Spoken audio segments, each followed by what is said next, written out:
Hey guys, it's attorney Chris Roy from Legacy Counselors. We are a full-service estate planning firm with offices in Massachusetts and Connecticut. And I want to talk to you today about caregiving, specifically caregiving for a loved one. Many of you may have family members or friends with family members that are either their parents are coming back home into a nursing home or from a nursing home due to COVID issues or concerns, or they are getting to a point in their lives where they themselves just have progressed and now need some help around the home.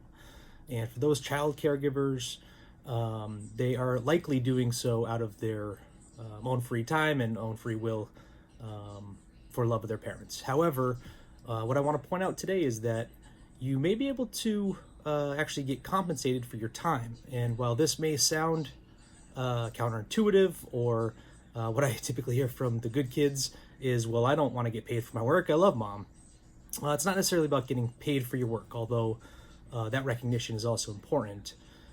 It can also help validly spend down your assets or your folks' assets that would otherwise have to be spent down on care if it were not for you. So to the extent that they are receiving care in the home, you are providing that care, being compensated may be a good use of your folks' money from the standpoint of at least it's going into your pocket as opposed to a nursing home's pocket. If it ever gets to that point where home care is just not appropriate or not possible, once you start bringing professionals in, certainly 24 hours a day, or you're looking at a facility to provide that care, you're looking at big bucks, and more so, that is going to end up, again, whatever money's not spent on their child for providing care will end up being spent and going into the hands of a caregiving organization or a skilled nursing facility. So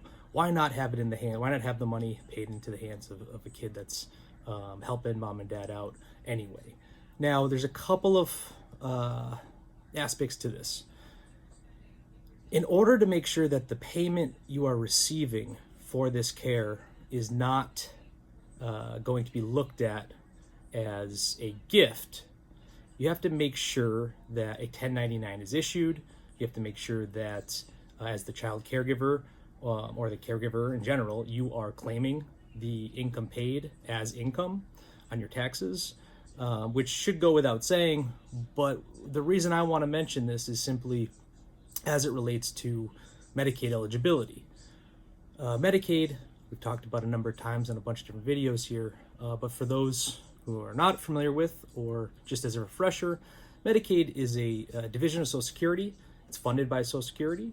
The feds fund it. It is administered by the states, and it is designed to provide care, pay for care for folks 65 or older, although there's other programs for younger folks.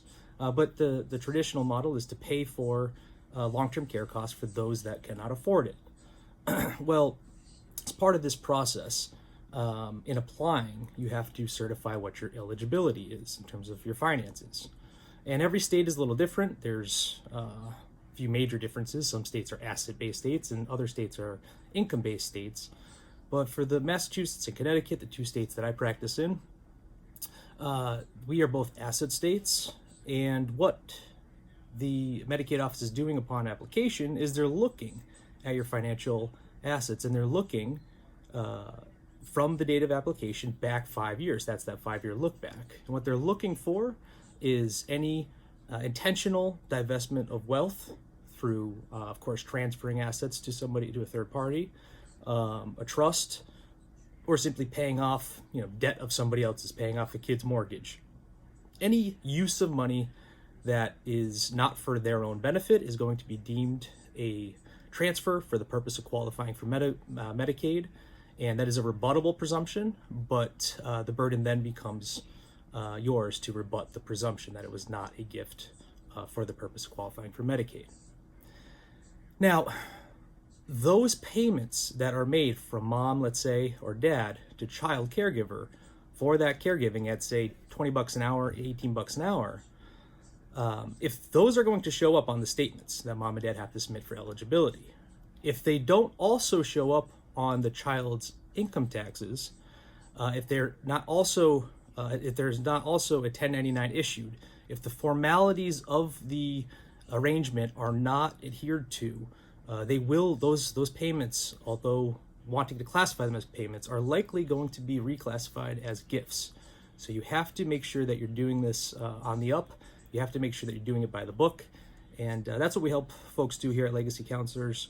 If you have any questions at all about Medicaid qualifying and whether or not this makes sense for you, or another strategy you've talked about here works for you, please reach out to your estate planning attorney. Take care of your family. That's all we have for today. Until next time, talk to you soon.